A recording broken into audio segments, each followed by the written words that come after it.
Hey guys, it's Marine Eco Life here, and I kind of just wanted to update you guys on kind of where I've been this past year, and some updates on the fish room, kind of some ideas I have in mind for my future aquariums, and some goals in mind that I have for this channel. As you can kind of see, I'm shrinking the fish room, and the main reason that is because I'm realizing that I lost my passion. I lost my drive for, changing the water, changing the decor, thinking of new things to do.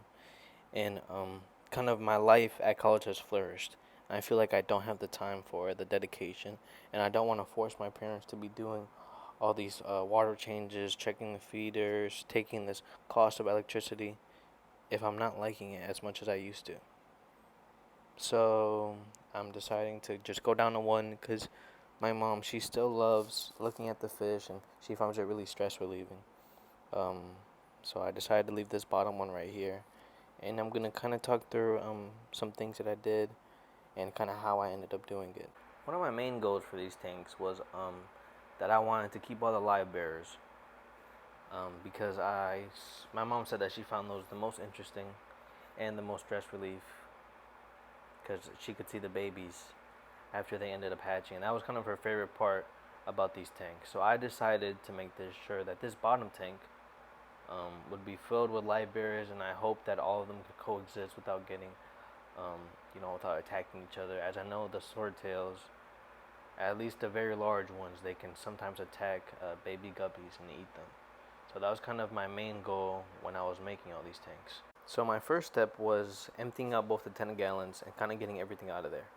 So I ended up putting the guppies in the top tank because I didn't really think if I was going to be intermingling the mollies and the guppies because I didn't know if I wanted to keep one. So I didn't want to like mess up the gene pool or anything like that.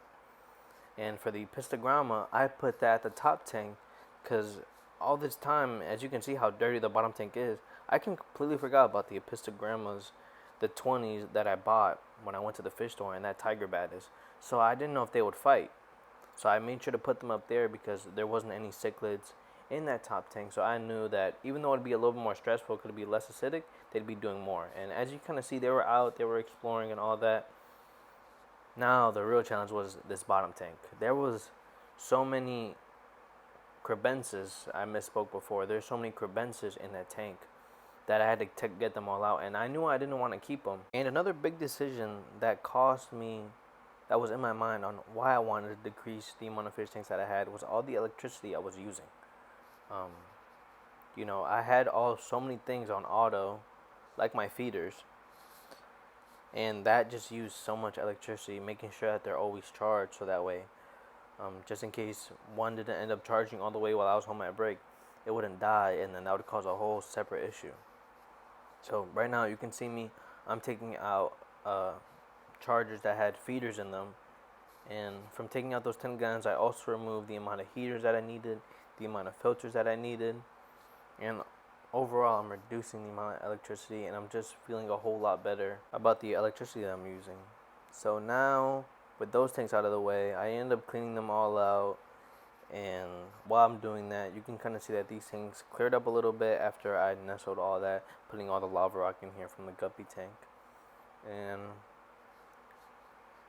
as you can see, some mollies are fighting around, but yeah, now I have all this space for storage, and now I have a fan, which was really needed because the humidity in that room had gotten so high, and now all my stuff was really easy access, but I didn't know this would be the permanent setup of things because as you can see, that 10 gallons right there. But I'll show you what I did with the storage. I ended up putting my core rock in here and the various electronics that I wasn't using in my spider plant, but now, I was really deciding between keeping these two tanks or just going down to one because these aren't really challenging tanks, but I ended up not recording this part of the segment because I had to go to a conference and I had so many other schoolwork things to do because this was back in my December break. So, and here are some videos that I'm taking currently of the internship that I'm at right now.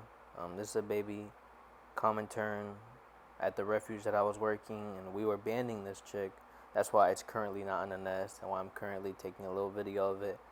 But yeah, this was a really cool experience, and I'm very excited for what I'm going to be doing. But I still kind of want to make some YouTube videos about the stuff I'm learning. So expect some of those in the future. And here's a family of ducks that we found when we were getting off the boat coming back from the island. Yeah, and that was a really cool shot. And here's a species of turtle that we have of concern in Massachusetts called a Blanding's turtle. And I'm just super excited to be working with aquatic turtles and herbs in general. And you guys will be getting a final update on what the fish room looks like now, and definitely some more videos this summer, just of wilderness content and finding new herbs in the wild. Yeah, I just want to say thank you guys for watching, and yeah, stay in tune.